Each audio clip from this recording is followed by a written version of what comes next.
الحمد لله نحمده ونستعينه ونؤمن به ونتوكل عليه ونعوذ بالله من شرور أنفسنا ومن سيئات أعمالنا من يهده الله فلا مضل له ومن يضلله فلا هادي له ونشهد أن لا إله إلا الله وحده لا شريك له ولا مثيل له ولا ند له ولا مثل له ولا مثال له ونشهد أن سيدنا وسندنا وحبيبنا وحبيب ربنا وطبيب قلوبنا سيدنا محمدا صلى الله عليه وسلم أرسله الله تعالى إلى كافة للناس بشيرا ونذيرا وداعيا إلى الله بإذنه وسراجا منيرا أما بعد فأعوذ بالله من الشيطان الرجيم بسم الله الرحمن الرحيم يا أيها الذين آمنوا توبوا إلى الله توبة نصوحا صدق الله العظيم وبلغنا رسوله النبي الأمي الكريم ونحن على ذلك من الشاهدين والشاكرين والحمد لله رب العالمين اللهم صل على سيدنا محمد وعلى آل سيدنا محمد وبارك وسلم اللهم صل على سيدنا محمد وعلى آل سيدنا محمد وبارك وسلم اللهم صل على سيدنا محمد وعلى آل سيدنا محمد وبارك وسلم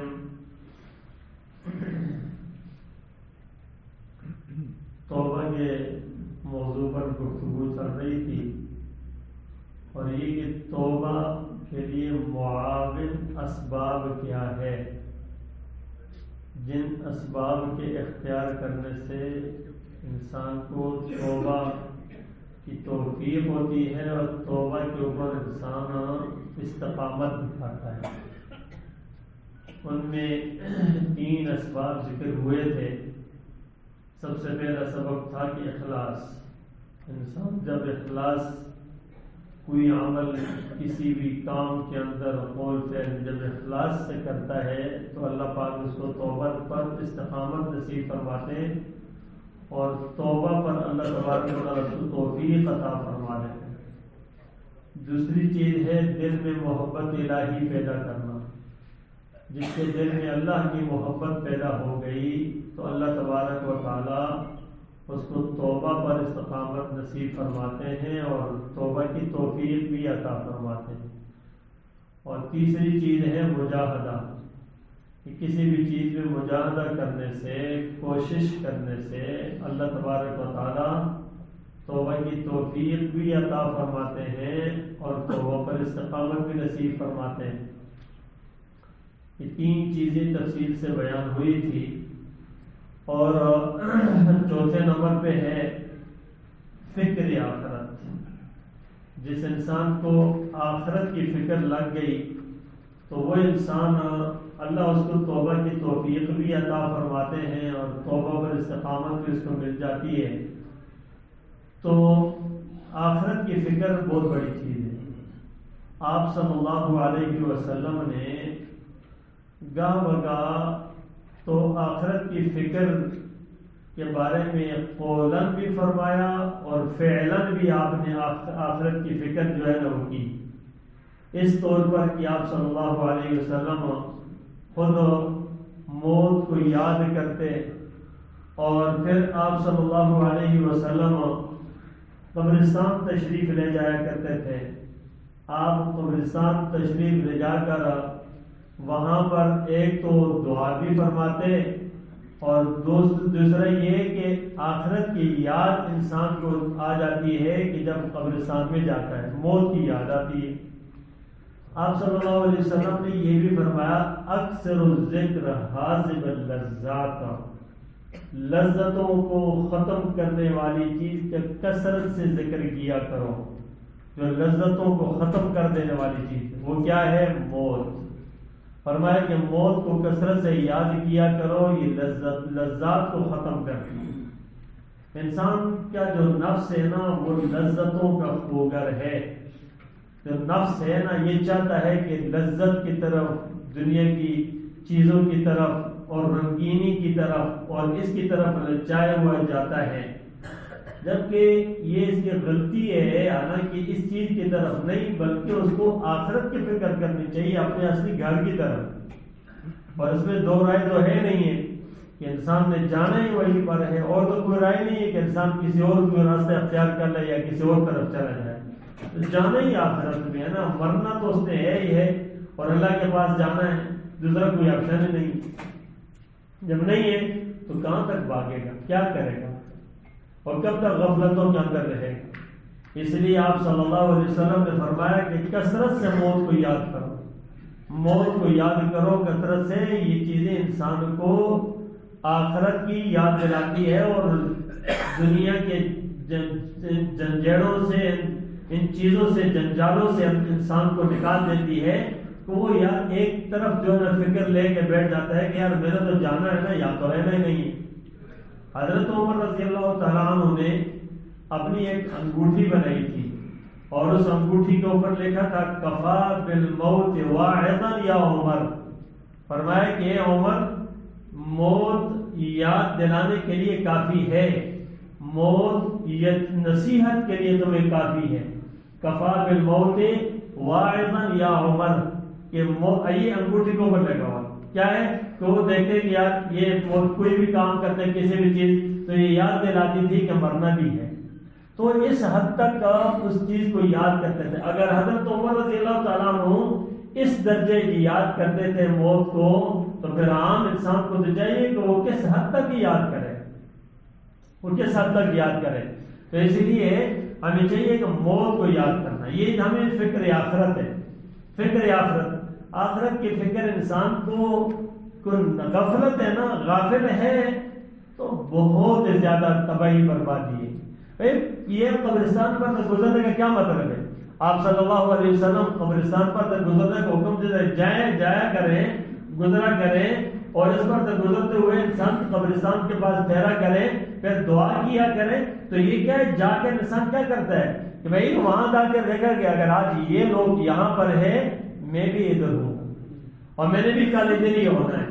تو اس میں کیا شک ہے کہ ہمارے باپ دادا پردادا جتنے بھی آج کوئی یاد بھی نہیں، کسی کو اپنے پردادے کا نام بھی لوگوں کو نہیں آتا ہوگا، تو اب دیکھو اس طرح بلا دیا تو بچوں کو کیا پتا ہوگا کہ یار دادا کون تھا، پردادا کیا تھا، وہ کیا تھا، فلانا کیا تھا۔ اپنا آپ یہ حال ہے کہ ہم لوگوں کو یاد نہیں ہے۔ جب اپنا خود انسان اس طریقے سے یاد نہیں کرے، دوسرا کون کسی کو یاد کرے گا؟ تو اس لیے میرے بھائیوں، یہ جو فکر آخرت ہے نا، یہ بہت بڑی چیز ہے۔ اور جب انسان فکر آخرت لے گا نا، دیکھیں وہ گناہ نہیں کرے گا، یار اس کو آخرت کی فکر ہے، میرے تو جانا ہے یار، اس قبر کے اندر جانا ہے، میرے تو مر جانا ہے، میرے تو مر جانا ہے، میرے تو چلا جانا ہے۔ پھر اس کے اوپر دل کے اندر یہ درد پیدا ہوگا کہ یار گناہوں پر جرات نہ کروں۔ اگر کبھی گناہ ہو جاتے ہیں نا، توبہ کر لے نا، تو توبہ کر لے گا، جب یہ چیز یاد کریں گے پھر توبہ کرے گا۔ تو اس لیے چوتھے نمبر پہ یہ ہے کہ فکر آخرت، جب انسان میں جو ہے فکر آخرت ہوگی تو انسان انشاءاللہ توبہ کی توفیق میں ملے گی اور توبہ پر استقامت بھی ہو سکے گی۔ جو پانچویں نمبر پہ انسان کو چاہیے کہ وہ گناہوں کے موقع سے بچے۔ جو جگہ گناہ کی ہے نا اس سے بچے، اپنے آپ کو بچائے اس سے۔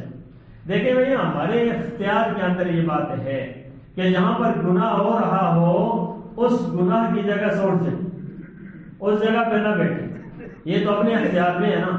جہاں اختیار کے اندر ہے تو وہاں پر اٹھ جائیں، حکمت سے اٹھیں، اودم بچانے کی ضرورت نہیں ہے، حکمت اختیار کریں جس سے انسان جو ہے نا اگلے کو احساس بھی ہو اور دوسروں کو ترغیب بھی ملے اور خود یہ گناہ سے بچ بھی جائے۔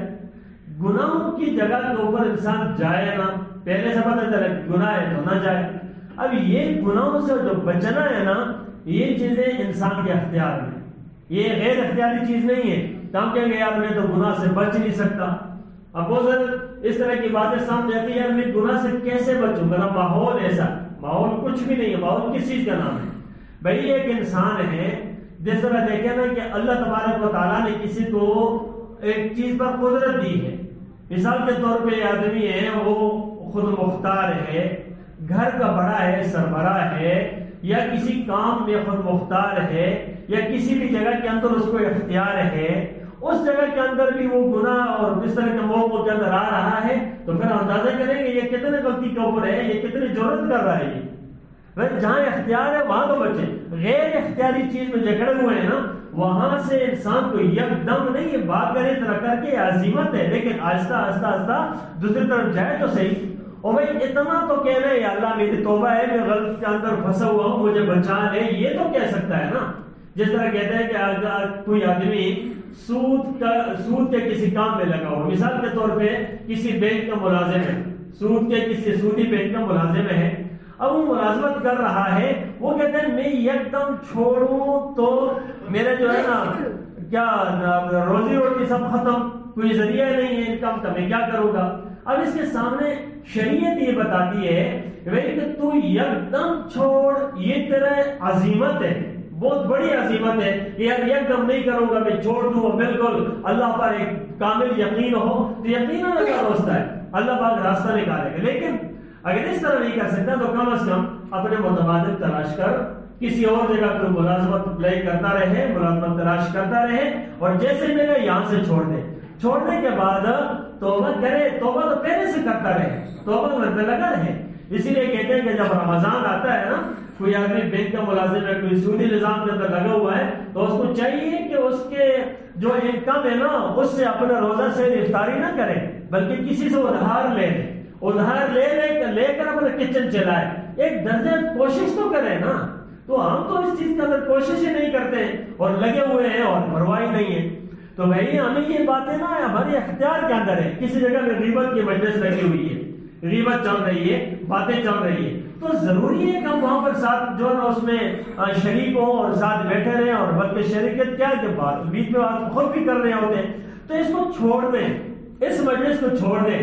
اب اگر باپ کے سامنے بیٹا کسی کی برائی بیان کر رہا ہے تو باپ اختیار نہیں رکھتا کہ بیٹا اٹھ کے بیٹا خاموش، یہ بات نہ کرو، کیوں اللہ ناراض ہوتا ہے، کہے تو صحیح، نہیں ہاں اور کے پھر کیا ہوا تھا، اچھا بیٹا ادھر کی بات، ادھر کی بات، یہاں کی بات، اور یہ سن رہا ہے۔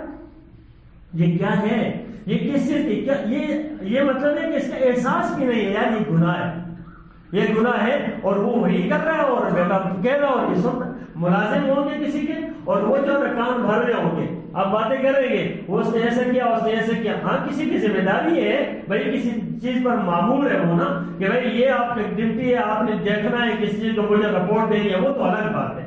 اگر اس طرح کا نہیں ہے اور ویسے کسی کام کوشش کر رہا ہے اور نہ جانا وہ ٹھیک ہے کہ غلط ہے، اور کسی کے بارے میں برائی کر رہا ہے اور انسان کی اچھا اسے کے بڑا قریب سمجھے کہ یار اس نے تو بڑی اچھی بات کی، مجھے یہ بات بتائی، تحقیق کی وہ بات ایسی تھی نہیں، ہو سکتا ہے یا نزل اور حسن سے کر رہا ہوں۔ تو اب اس طرح کی باتیں جو ماحول اور معاشرے میں بگاڑ پیدا کر رہے ہیں نا، تو یہ سارے کیا گناہ ہے نا۔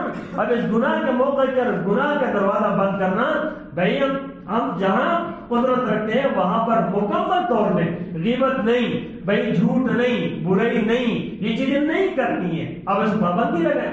نماز کا ٹائم آتا ہے، ہماری دکانیں کھولی، ہمارا کاروبار کھولا، ہماری ملازمت چل رہی ہے، ہمارے دفاتر اوپن ہے، سب کچھ ہے، اب وہاں پر ایک آدمی صاحب اختیار ہے، وہ کیوں نہیں پابندی لگاتا بھائی کہ وہ سامنے نماز پڑھنی ہے، ٹھیک، اگر نہیں تو شفٹوں میں نماز پڑھائے، لیکن اپنا کام یا کوئی اس طرح گا کے کوئی نظام تو یوں کرے، نماز کے اوپر کمپرومائز نہ کرے۔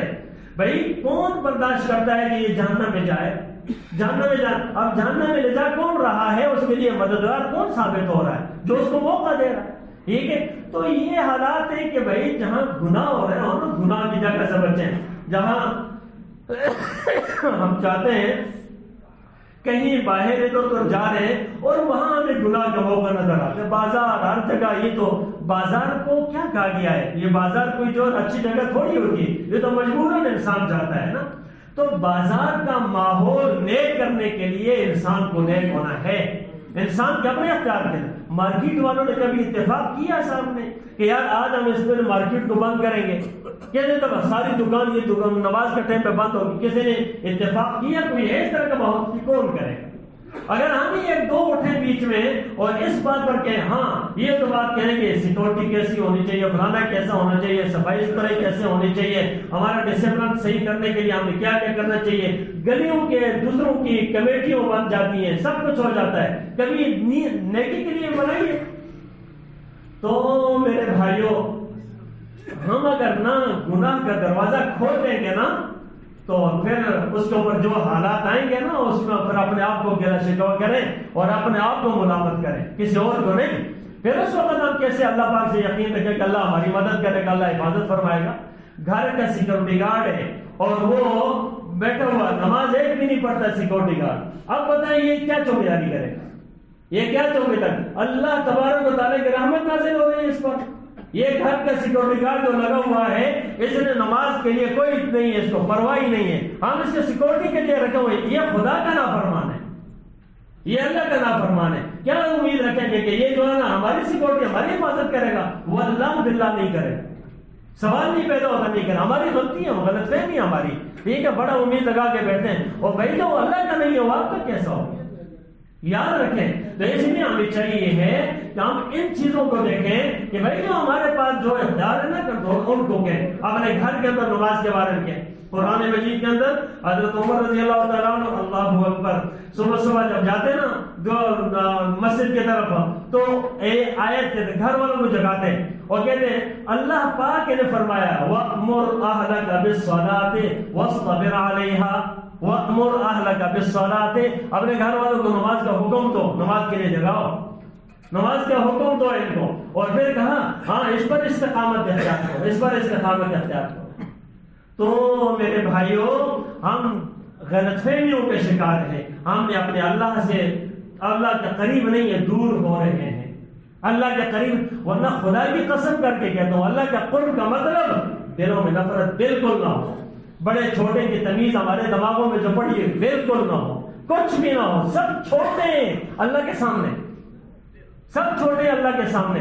یہ فرق مراتب اپنی جگہ پہ فرق مراتب ہوتا ہے، باپ باپ ہوتا ہے، بیٹا بیٹا ہوتا ہے، بڑا بھائی بڑا ہوتا ہے، چھوٹا چھوٹا ہوتا ہے۔ یہی ہمیں شریعت و دین سکھاتی ہے، آداب اخلاق، چھوٹوں کے ساتھ نرمی شفقت کرنا، بڑوں کا ادب احترام کرنا، یہ تو دین سکھاتا ہے، شریعت سکھاتی ہے۔ لیکن وہاں پر محبت ہوتی ہے، نفرتیں نہیں ہوتی۔ ماں باپ کا ادب احترام دین سکھاتا ہے۔ یہ ماں کو، یہ باپوں کو، یہ بھائیوں کو، یہ کمزور کو کیا کچھ ان کے ساتھ ظلم زیادتی نہیں ہوتی اور کیا کچھ ماحول اور معاشرے میں نہیں ہوتا۔ یہ گناہ کے موقع، ان گناہوں کے موقع سے بچنا انسان کے اپنے اختیار کے اندر ہے، اپنے اختیار کے۔ ہاں ہمارے اختیار کے اندر یہ ہے کہ ہم جو غلط کر رہے ہوتے ہیں اور غلطی کو غلطی بھی نہیں کہتے ہیں۔ تو میرے بھائیوں، توبوا الی اللہ توبۃ نصوحا، اللہ کی طرف رجوع کر لو، بس اللہ کی طرف رجوع کر لو، اور کوئی راستہ نہیں، بس ایک اللہ، ایک اللہ کی نافرمانی نہ کریں بس، اور کچھ اللہ کی نافرمانی۔ اب اللہ کی نافرمانی ہم کہیں گے ہم نماز پڑھ لینا، آگے نہ نماز پڑھ لی بس بات ختم، نہیں نہیں میرے بھائیوں، معاملات ہیں، معاملات ہے، معاشرت ہے، گھر کے اندر دین زندہ کرنا ہے، باہر کرنا ہے، سوسائٹی میں کرنا ہے، آپس میں کرنا ہے، کاروبار میں کرنا، ہر جگہ کے اندر کرنا۔ ہمارے نماز کے لیے تو 1 گھنٹہ ہوتا ہے میرے خیال سے، زیادہ سے زیادہ 1 گھنٹہ، اور باقی ہمارے جو ہے 23 گھنٹے کام گزرتے ہیں۔ یہ 23 گھنٹے کی زندگی ہے نا، یہ ہماری اصل زندگی ہے، پلٹنے کے لیے جہاں زیادہ ہم ریپ ہیں نا وہاں پر ہے، وہ ٹھیک کریں، ادھر نماز خود بخود ٹھیک ہو جائے گی، وہ ٹھیک ہوا نماز ٹھیک ہو جائے گی، وہ ٹھیک ہوا اللہ کے ساتھ معاملات ہوا، ایک آدمی دل میں ترس رکھے. آج فلسطین میں کیا ہو رہا ہے، آج غزہ میں کیا ہو رہا ہے، ہمارے کتنے کنٹرول، کتنے اختیار ہے. یہاں تو ہر ایک انسان یہ سوچ نہیں ہے. مجھے بہت افسوس ہوتا ہے کہ مارکیٹوں کے اندر ساری اسرائیلی پروڈکٹ چل رہی ہے اور کسی کو احساس نہیں ہے، کسی کو احساس نہیں. کھائے جا رہا ہے، پی جا رہا ہے، کولڈ ڈرنک ان کی ہے، صابن ان کی ہے، شیمپو ان کا ہے، سب چیزیں ان کی ہے، چل رہا ہے. تو کسی کو بھی احساس نہیں ہے کہ یار میں کیا کر رہا ہوں، یہ میں کیا خرید رہا ہوں، کس کا تعاون کر رہا ہوں. کیا کاروبار کے اوپر، معیشت کے اوپر سب کا نظام نہیں چلتا؟ رسول اللہ صلی اللہ علیہ وسلم نے جب بدر کے واقعے سے پہلے جس وقت آپ نے ایک جتھے پر، جو کہ ایک جتھا تھا، ایک کاروباری لوگ تھے، کاروبار کر کے مشرکین آ رہے تھے اور قریش کے لوگ، ان کے اوپر آپ نے لوگوں کو کیوں بھیجا جا کر ان سے یہ مال لو تاکہ ان کی معیشت کمزور ہو. جب کمزور ہوگی تو ان کا غلبہ نہیں ہوگا. معیشت کو کمزور کرنا ان کو، ہم تو ان کی معیشت کو بڑھا رہے ہیں، ہم مسلمان بڑھا رہے ہیں. کبھی دیکھو تو صحیح، کیوں سوشل میڈیا پر کون نہیں دیکھتا وہ کس قسم کرسی کے حال کے اندر ہے. کبھی اٹھ کر ہاتھ کیا ہو تو دعا بھی نہیں اللہ ان کی مدد فرما دے، لیکن ادھر خود تو دیکھے نا. تو اس لیے میرے بھائیوں، گناہوں کے موقع سے بچنا، دل میں درد پیدا کرنا بڑی بات ہے. اللہ تبارک تعالیٰ ہمیں ہر قسم کے گناہوں سے محفوظ فرمائے اور توبہ طیب ہونے کی توفیق عطا فرمائے.